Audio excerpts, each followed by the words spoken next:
Okay, how are individuals associated with the corporation taxed? Well, as we previously discussed, officers and directors of the corporation are going to receive a salary of sorts for their services to the corporation, where shareholders, passive owners of the corporation, are going to receive a dividend.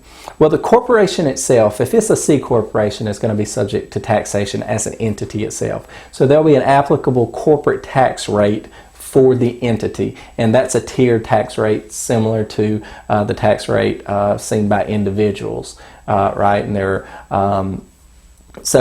whatever their revenue or their profit amounts to, their adjusted gross income, puts each dollar at a tiered bracket for the rate at which it is subject to income tax.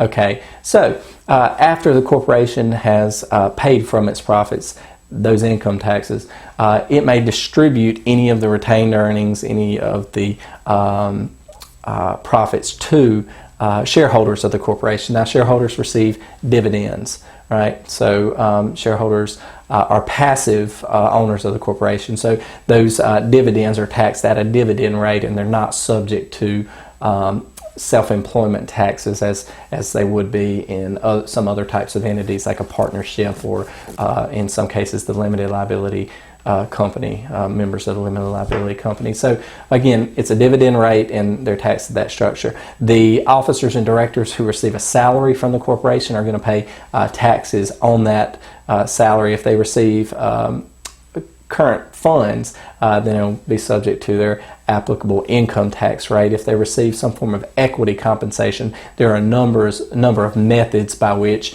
the tax rate on that equity compensation is taxed, and there are generally numerous ways to defer or offset taxation until further points in times in the future. So the method for taxing those equity awards of compensation vary. But bottom line, that's the basic scheme for how individuals associated with the corporation are taxed on the value they receive from their association with the corporation.